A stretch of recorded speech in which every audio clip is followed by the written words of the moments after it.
Welcome back to the Used Car Dealer Podcast. Today, I'm excited to welcome Paulo da Silva, who leads the digital commerce business at Cox Automotive, which includes e-commerce, CRM, marketing automation, and deal structuring.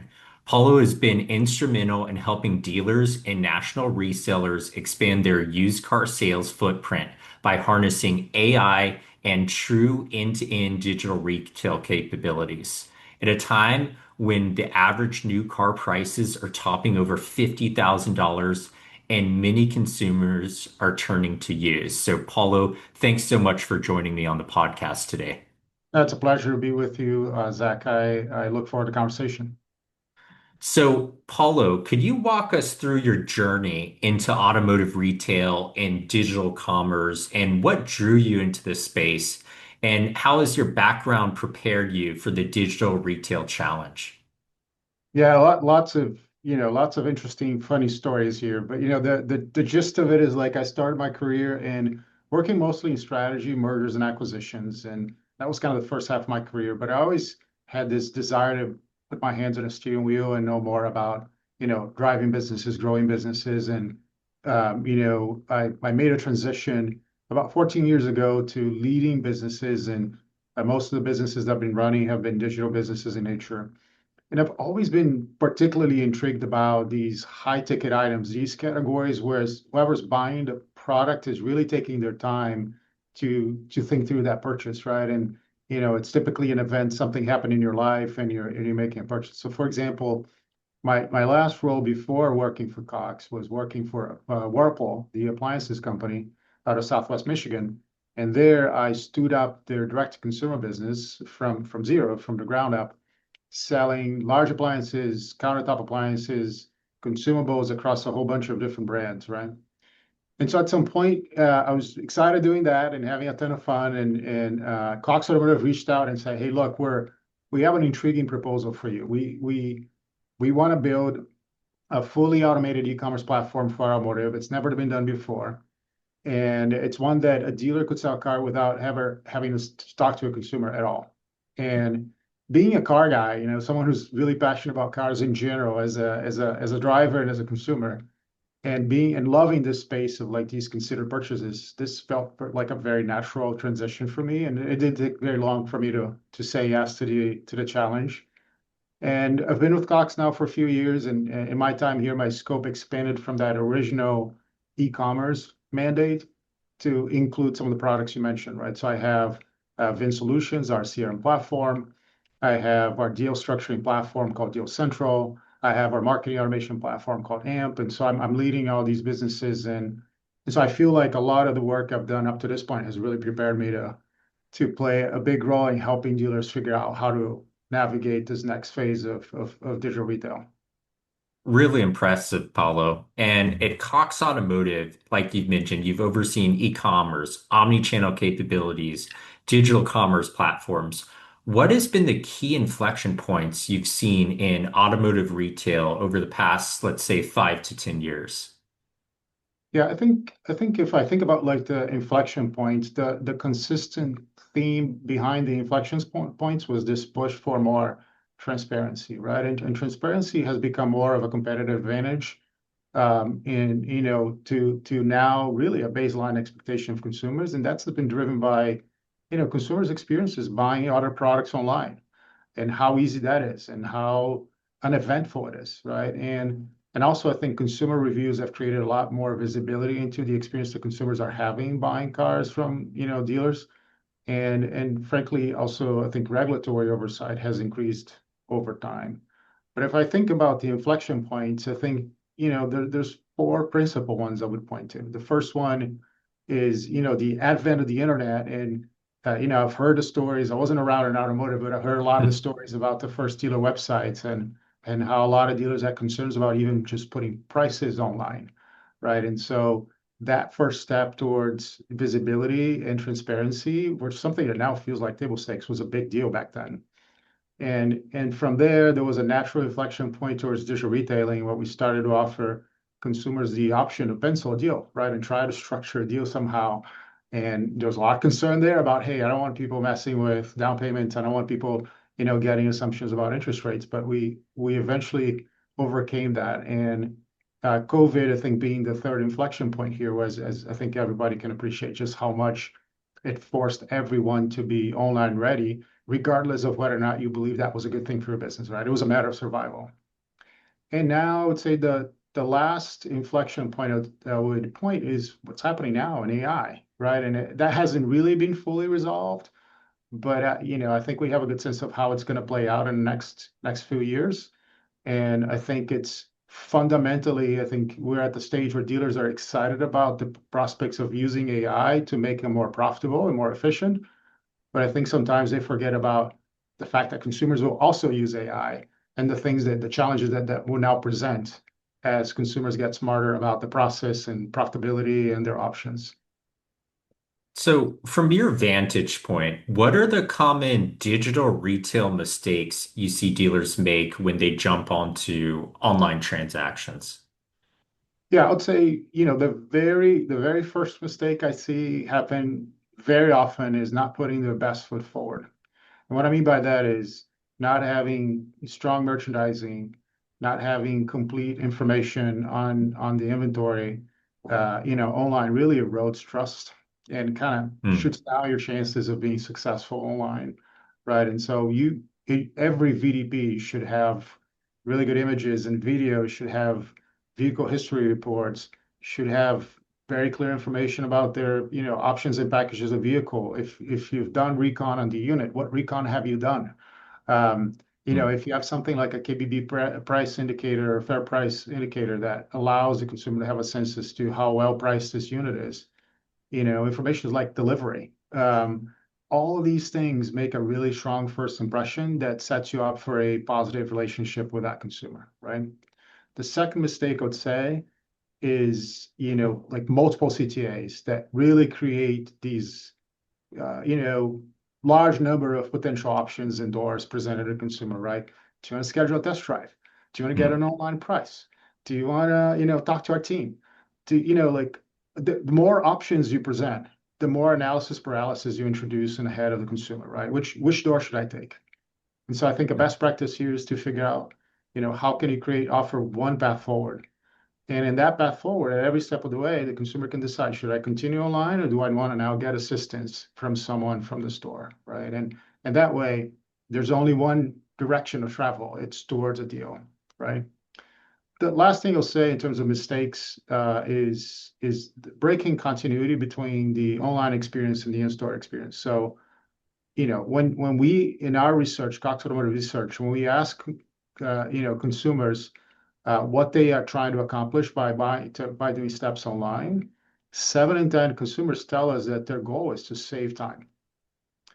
And what we know when we ask the question of dealers, when consumers do stuff online, do you honor the steps they've done online or do you make them repeat? We know that 80% plus of dealers tell us, hey, we make them repeat stuff online, either because we think the data is incorrect or we don't trust the data, or we think there's an opportunity to move the deal in a direction is more favorable. So I think there's this tension of what consumers are trying to do, what dealers are trying to do, and I think creating more continuity in a solid starting point for the consumer in store really is another important step forward and a mistake you got to make sure that you correct. Yeah, and that really resonates with me just running a CRM company in the past and that customer expecting that deal, that momentum and everything to be picked up when they Right. come in stores. So totally agree with you on that. And I wanted to kind of shift gears and talk about your role at Cox Automotive and the related platforms puts you at the intersection of used car sourcing, trade-ins, for instance, digital retailing, and dealer operations. So, how would you describe your mission in terms of shifting the used car business for dealers? Yeah, if you think about where my part of the equation exists in the Cox Automotive ecosystem, like we live in this lead to sales kind of space, right? From the moment you get a lead all the way down to a completed transaction, that's the space we live in, right? And so um, our objective is to kind of live at the intersection of the dealer objectives and what consumers expect. And so dealers want to sell more cars. Dealers want to make more money in every car they Mm, sell. And consumers want a simple, fast process that allow them to focus on the parts of the process that they enjoy, like learning about the vehicle, test driving the vehicle, and feeling like they got a good deal, right? And so our team is kind of sitting at that intersection and saying, what are the ways we can accomplish all of these things together, where it's not a zero-sum game, but rather we can create a solution where the dealer is profitable and sells a lot of cars and consumers are happy. And so a lot of our energy goes into, everything we can do to make the transaction easier and faster, right? So we live by how many clicks it takes to desk a deal, how do I streamline trade-in valuation? How do I streamline, the credit and credit application process and the flow into the F&I box?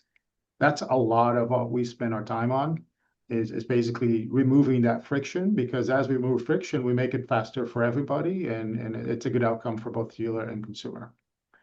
The second part we focus on, right, in that intersection is creating this environment for trust through transparency, right? And so we have a product I mentioned, Deal Central is one of our mhm. solutions that is focused on, desking, deal negotiation, deal structuring. And so one of the things that we're doing with Deal Central is we've created an experience that consumer and sales associates share where you have effectively a deal structuring exercise, if you will. You have the steps of building a deal and you're doing that together with the consumer. The sales associate and the consumer are doing it together at the same time, looking at a screen. And the sales manager, the desk manager is overseeing it all, has visibility to everything, sets the parameters. So there's freedom within a framework.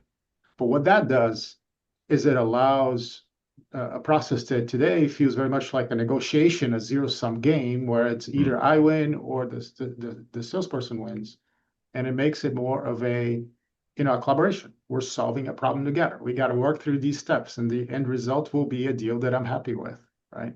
So we do a lot of thinking in that space.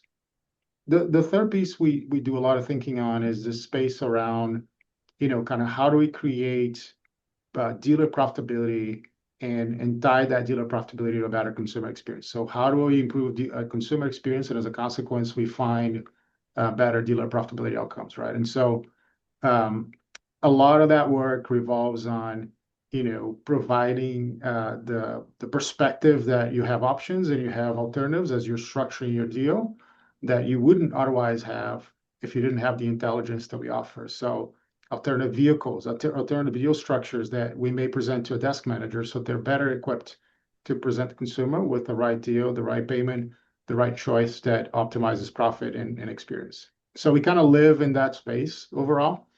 And I think an interesting set of stats I would share with your audience that I Mm. think it's always resonates is when we ask consumers about, their willingness to post on social media about their car buying experience, they're 4.6 times more likely to post on social media about their car buying experience if they're satisfied. They're 3.1 times more likely to recommend a dealer to a friend if they were satisfied with the purchase and they're 3.7 times more likely to make another purchase from the same dealer if they're satisfied with the purchase experience. And so, to me, that's like the feel to if you're a dealer, you're thinking about okay, so how do I drive satisfaction in the first deal, and how does that create these if second order effects and multiple more opportunities for additional business as I make this deal today and get this consumer to be happy with the experience. Yeah, and that's some really interesting data. And of course, from the dealer standpoint, the customer acquisition cost of like a friend who is recommended or, a social post, like getting more visibility, more eyeballs, potentially more leads is definitely a huge advantage for dealers that offer that like better experience. Absolutely. And you mentioned a major omni-channel platform rollout at Cox that allows full vehicle purchases online across branded dealer websites, marketplaces, and in-store. How are you seeing dealers adapt to that from a process, a culture, and a technology standpoint? Yeah, I mean, we've been hard at work at kind of building, stacking the blocks to get to, a full omni-channel experience. I mentioned Deal Central being, at the heart of that experience. Vin Solutions obviously has had to have a lot of work done to support that experience as well. But, from a process standpoint, I think, as we talked about, every minute you shave out of the process of selling a vehicle is a win for both the dealer and the consumer. And so what we've seen is as dealers look at omni-channel, there's I guess, an additional incentive or a desire to explore alternative ways of doing business, right? And so, is it a single point of contact framework, or is it a more empowerment of the salesperson? In a what I call freedom within a framework approach, right? Where you kind of ring fence the space that the salesperson can play with as far as penciling, but you have still control for the sales managers. So there's lots of I think evolution in this space, and even dealers, frankly, considering more and more the option of just going single price because that makes a lot of the initial negotiation process and deal structure process a lot easier. And so in the process space, I think there's a lot of this, experimentation with what's the right approach to the sales process to begin with, and then allowing technology to support it. On the cultural front, I think, you know, there's I think a big shift in terms of having, relinquishing control within reason to allow your team to have more confidence to operate within that framework that you're setting for them, right? And measuring metrics that are not only sales related, like everyone's measuring how many cars did I sell? Am I on pace, yes or no? How many leads did I get? Am I closing those leads at the right clip? Everybody measures that. Um, what I think what we're seeing now is, the dealers that are at the forefront, they're starting to measure things like how long does it take for me to respond to a message or a lead? What percentage of consumers completed steps online? What's my time to first pencil? How many pencils do I actually need to do in order to close a deal? Because those are all indicators of the health of your process and the experience you're providing, right?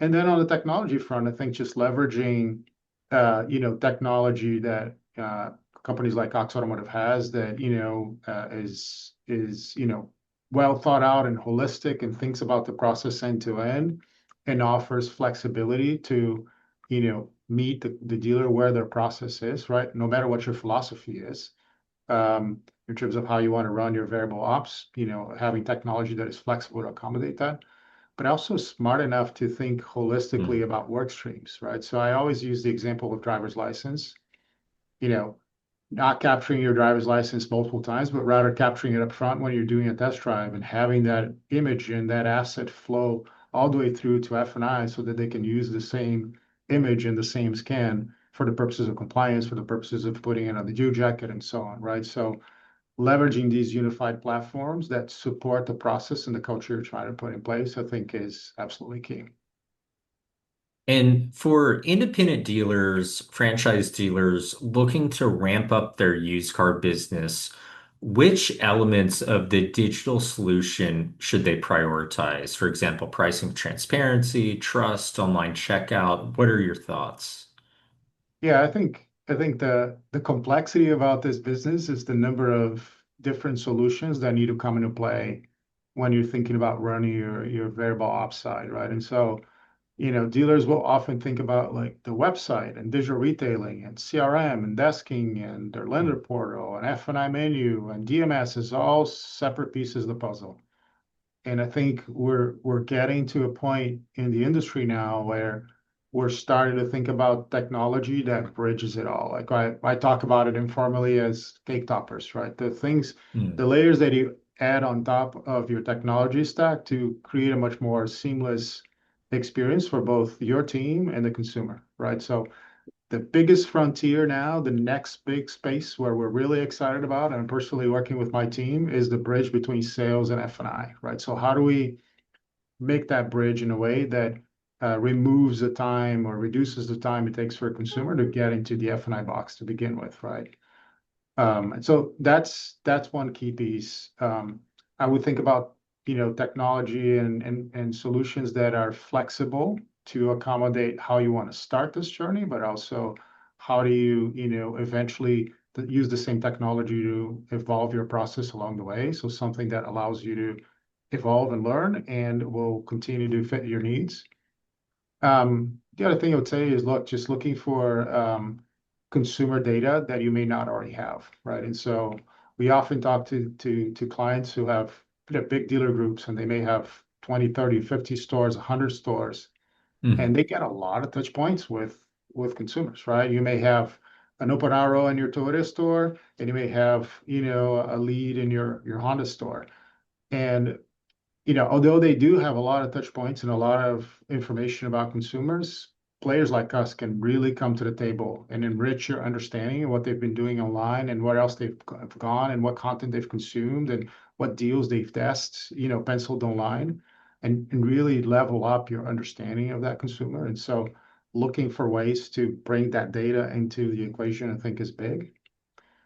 And then I think the big thing is AI, right? Just making sure Hmm. that you're starting to get into AI, find the right use cases, and use it to personalize the consumer experience, and use it as a way to automate steps that are like complicated and time consuming, like document validation, reusing captured data, and so on, right? So to me, those are kind of the factors I would think about as I'm thinking about, shaping my tech stack strategy.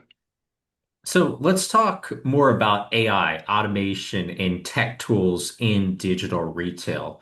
From your perspective, how are AI-driven tools changing the game for dealerships, not just large multi-rooftop, but dealers of all sizes? Look, Zach, I think AI is likely one of the most consequential technologies in the history of mankind. I mean, Hmm. I'm that bullish about AI in general. And I think it's going to transform how dealers think about their business and how dealers optimize their business, but it will also transform how consumers engage with dealers. The thing that I recommend though is a little bit of, a thoughtful approach as you embark on this AI journey. I think it's easy to get excited and go to a 20 group or, Hmm. kind of meet with colleagues and go to a conference and come back with lots of ideas of solutions you want to test. I think my suggestion is to start with like a clear business need. So taking a step back and thinking about like what parts of your operation do you feel need the most help, and how can you define KPIs that tie back to like time and money you save or you create through AI, as opposed to like, hey, I just heard about this solution. It sounds really cool. It can do this thing. Well, I'd love to test it, right? So start with the outcome in mind. I think the other thing with AI you got to be really mindful of is, making sure you have buy-in from your team. So I see this so often, dealer principals, GMs excited about, an opportunity or a technology or a new process, but they don't really necessarily take the time to bring their teams into the conversation. And so it works in their head and they're excited about it, but their team will resist. Will try to stick to what is proven and what works for them. And so getting them on board early on with something like AI is really critical, and having champions in the team who are going to embrace it. And then from an AI standpoint, what I tell you, Zach, is like, I couldn't say enough about data quality, right? Making Hmm. sure that your data is clean, that you've done identity resolution, that you've deduped data, that you've aggregated as much data as you can to the one you have internally is really critical, because AI is just as good as the data that sits behind it, right? And so taking the steps to get to that stage is really important. And having partners who can help you figure that out is absolutely mission critical. And speaking of partners, frankly, there are a lot of companies in this space. It's been an explosion of new businesses, popping up as a function of AI. The thing you got to keep in mind is security and compliance, right? And so understanding their compliance certifications, understanding how they handle your data, how they protect customer information, what's their cybersecurity approach. All these things are critical, just as critical as the use cases they deliver for you. And then just think about how do you go slow to go fast, right? Pick Hmm. test beds and examples to deploy it and over time embed it in your operation. And that's a really thoughtful checklist. I love that. And I wanted to move on to the next question. Omnichannel retailing isn't just about putting a car online. It's about aligning digital and in-person activity to create a modern experience. What are the key internal change management or operational shifts dealers need to make to fully benefit? Yeah, we talked a little bit about that in your previous question, but absolutely leadership buy-in, right? The first step is not technology. The first step is alignment at the principal GM, GSM, finance director level. Everybody needs to be aligned and everybody needs to set the right expectations with the frontline roles, right? Be it your sales associates, your sales managers, your F&I managers, and the like, right? The second thing I would say is as we talked about, right? Starting small and building a test bed, if you will, to get the right wins, get the right pilots that set you up for bringing technology and gradually expanding that technology without having to necessarily have to worry about, replatforming over time because you started with something that wasn't really scalable and really, kind of putting an environment and create an environment where you're celebrating wins, big and small, right? And so recognizing these moments really is critical for making your team feel like they're part of the process and making them feel like even in the days where you feel like you haven't done much in terms of progressing your goals, that there's momentum building. And then, really ensuring that as you expand more and more pilots, you build them towards other teams. Maybe you start in used car and you move to new car, or maybe you start in new car, you move to used car. Maybe you start in one store, you go to a different store. So progressively rolling it out and sharing those wins with the team makes a big difference in terms of adoption. And looking ahead 3 to 5 years, how do you see the used car retail landscape evolving for dealers who embrace digital versus those who don't? Yeah, I think that we talked a little bit about AI and how consequential I personally think it is, but Zach, I think the Hmm. next 3 years, 5 years will be absolutely a fundamental shift in the business. And I think, like today, consumers shop online, but information is hard to get. And what they find out there is information, data, but not really advice, right? And AI allows consumers to be armed with an expert in a dealer's business, an expert in the automotive space, an expert in inventory levels and pricing Hmm. in their pockets, right? And so imagine like this is an example that I heard the other day. I was talking to a client, and it made me scratch my head a little bit. He was describing how this consumer walked into the showroom and was negotiating this deal and got the traditional Foursquare. And he literally pulled up his phone, took a picture of the Foursquare, put it on ChatGPT, and asked if it was a Huh. good. And Oh. then guess what ChatGPT did? It said, well, look at the dealer fees, look at interest rates. Your trade-in value is not matching what you quoted online. And the fascinating thing is that, he said, look, my sales associate was froze. He didn't know what to say. And the desk manager wasn't much useful either because they haven't been confronted with that situation before. And so imagine when that stops being a story you tell when you in your 20 group to like that's the reality. Like consumers are walking in and they can effectively have really good understanding of everything that is built into that deal that you just presented them, right? You have to think about transparency and your digital experience very differently in this space, right? And if you don't, you're going to struggle. So I think that's one thing. The second thing I think that is even more thought-provoking is, I'm sure you've heard a lot about AI agents, and right now they're Definitely. they're very early stages, right? There's more hype than reality at Hmm. this point, although we're now at the inflection when I'm personally starting to see real tangible use cases of agents coming about, and certainly at an ADA we'll see a lot more. But imagine when consumers actually have agents that can complete steps on their behalf, right? So today, if you want to get a valuation on your vehicle or trade-in, it takes time. You got to go through a few screens worth of inputs, and you do that for KBB, you do that for Carvana, and you're probably tired, right? Tomorrow, you can just ask your agent on your browser, hey, go get a valuation of my vehicle in these 10 or 12 stores. And you go have a coffee. When you're back, you have 7 or 8 quotes. Um, that environment is not too far away from becoming a reality for you, right? And obviously, not every consumer is going to use an AI agent tomorrow, but this is a technology that has had an adoption curve that we've never seen before. I mean, ChatGPT has 800 million active users a month. Gemini has another 400 million. So so if we think this is going to take a long time to happen, I would beg you to consider what if it doesn't, right?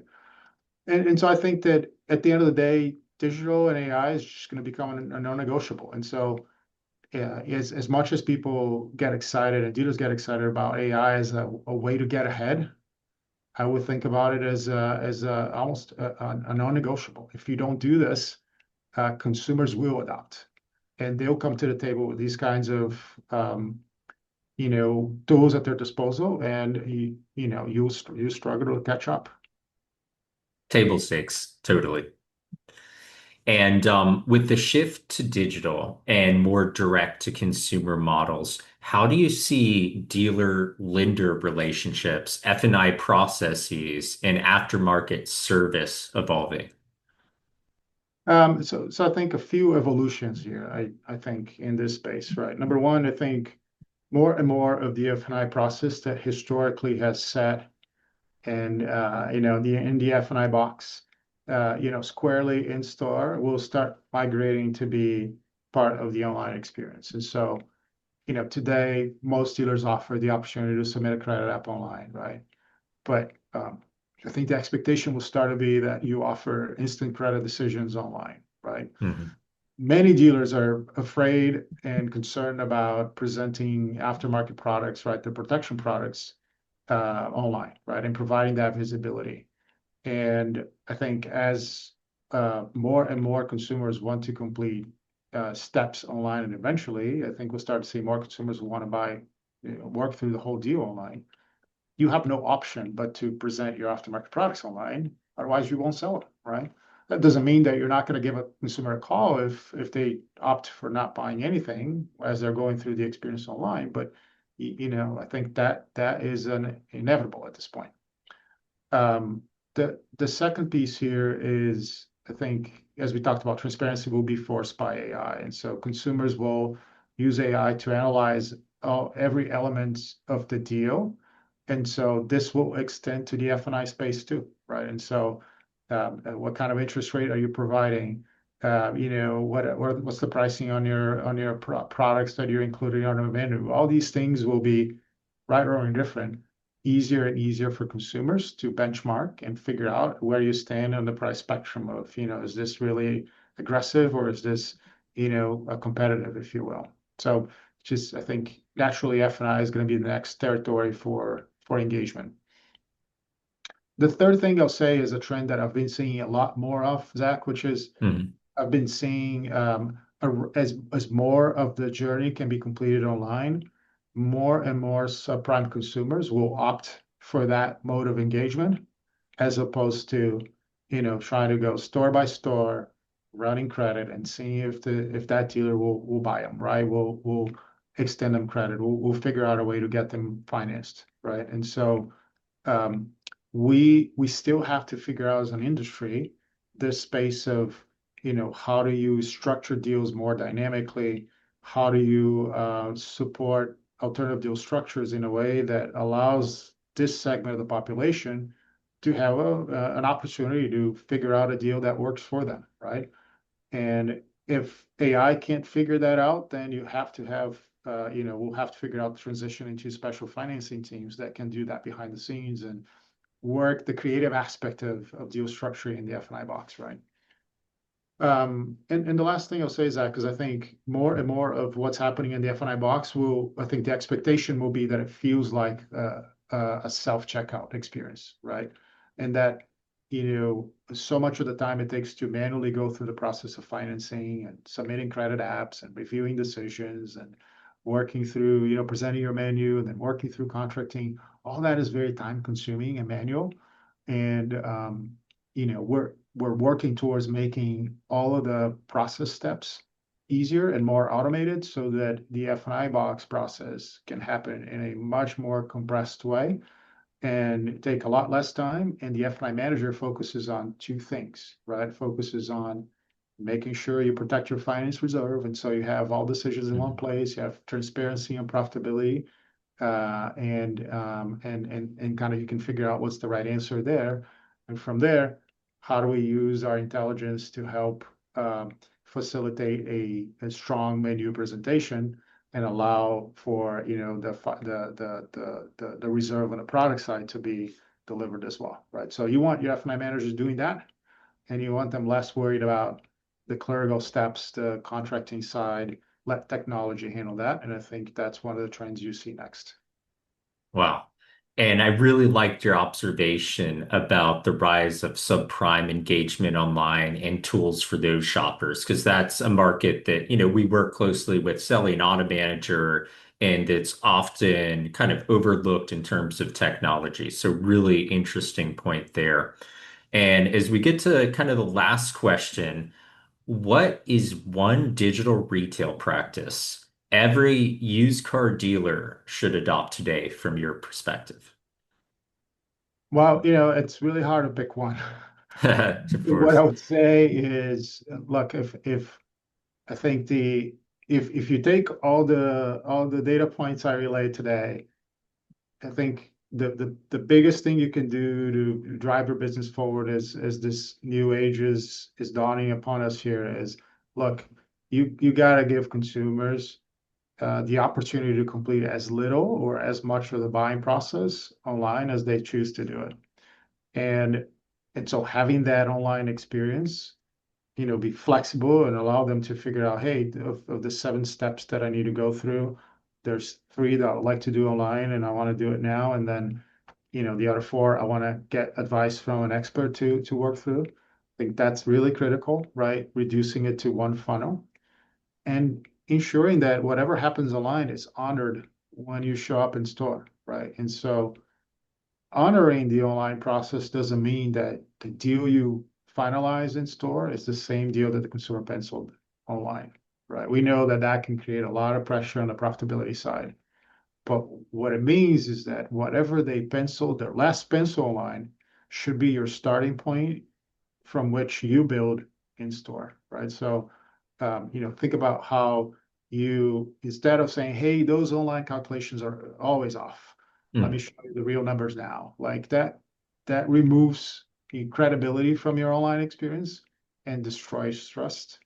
And so I'd say, look, think about how you equip your team to build off of what has been presented online and say, hey, you didn't submit a credit app online. Now we're submitting a credit app. And now I have real lender decisions. And when we do that, I get a new update on your interest rates and other parts of your deal. And so let me present what those real numbers look like now that we have more information about you, right? And so how do you set up an approach to your sales team that doesn't erode trust, but rather builds trust, right? That would be my one advice. Very well said, Paulo. And I've just enjoyed talking with you. You're so smart, analytical, well spoken. So it's just been a great episode. And I think whether you're a franchise dealer or independent dealer, you're walking away from this episode with several new data points, food for thought. So really enjoyed having this conversation today. Yeah, absolutely. The feeling is mutual. This has been great. Zach, thank you so much for the opportunity, and I look forward to staying in touch. Likewise.